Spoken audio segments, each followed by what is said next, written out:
La Coupe du Monde des moins de 20 ans, c'est tout ce que porte l'avenir du rugby, c'est tout le travail qui est fait par les fédérations dans l'ensemble des centres de formation, c'est le développement du rugby dans le monde professionnel, c'est l'élargissement des compétences sur l'ensemble des territoires. Bref, ça résume véritablement une stratégie que l'IRB a mis en place depuis maintenant 1995, la professionnalisation du rugby. C'est l'aboutissement de ce travail qui est fait par les fédérations année après année et qui donne un résultat extraordinaire. Premièrement, d'accueillir un grand événement, on l'avait fait en 2006, on l'a fait en 2007. C'est important, puis en plus c'est le futur de la France, le futur de notre sport. Ce sont les meilleurs joueurs du monde et qu'on va voir briller rapidement ensuite et peut-être dès 2015 pour certains dans les différents pays.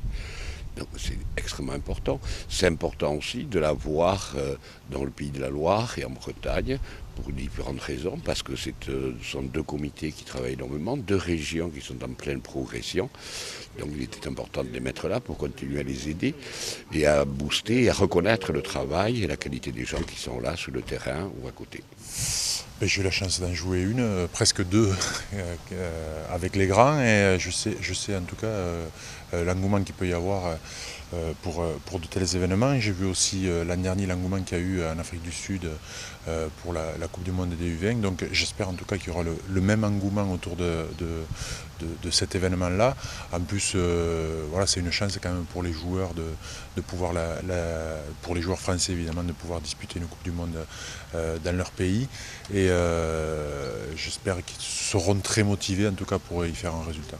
Il est évident que depuis quelques années, le rugby amateur est en train de se mouvoir sur le territoire français.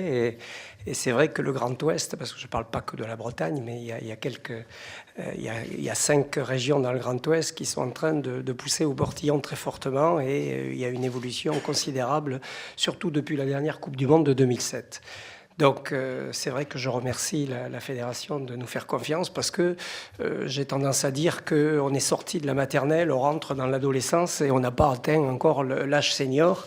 Et il s'avère que ce genre d'événement fera que l'histoire qu'on est en train d'écrire, parce que nous, l'histoire n'existe pas, vu que nos clubs ont 20-30 ans pour les plus anciens. Donc on est une tout jeune comité. On est en train de l'écrire, et quoi de plus beau qu'écrire une page d'histoire avec une organisation de championnat du monde.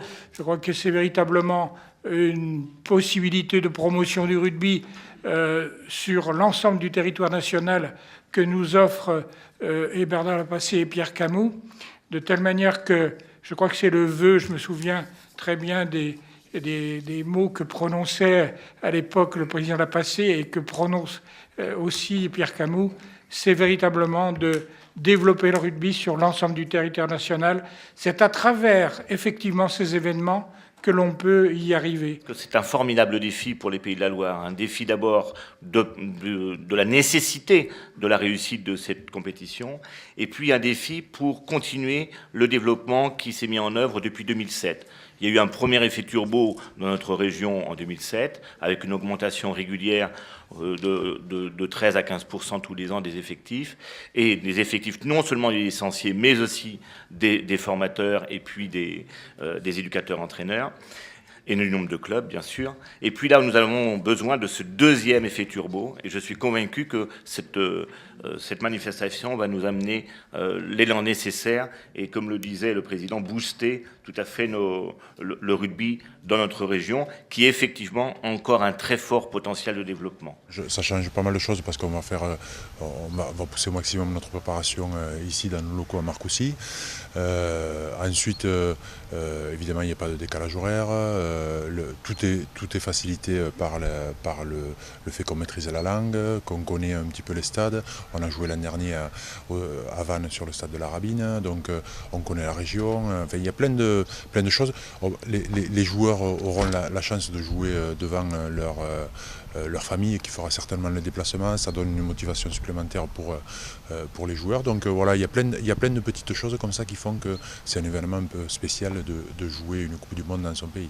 Alors je crois que pour la France, c'est une façon d'aborder une nouvelle facette du monde professionnel. Après 2007, la Coupe du Monde qui a eu lieu, on offre aujourd'hui à la France de pouvoir montrer le développement de ces jeunes générations et de de donner cette crédibilité d'un monde professionnel qui se construit en rugby année après année, dans des zones géographiques nouvelles. C'est le cas de la Bretagne et des Pays de Loire aujourd'hui. C'est de montrer véritablement qu'il y a de la place pour construire en France des modèles tels que ce qu'on va voir pendant cette Coupe du Monde et de donner des idées à des clubs, à des régions, à des villes, de s'inscrire dans la performance d'un monde professionnel et d'amener véritablement des jeunes joueurs à l'épanouissement de leur performance pour aborder une carrière extraordinaire et qui sait demain de créer des clubs professionnels dans ces régions.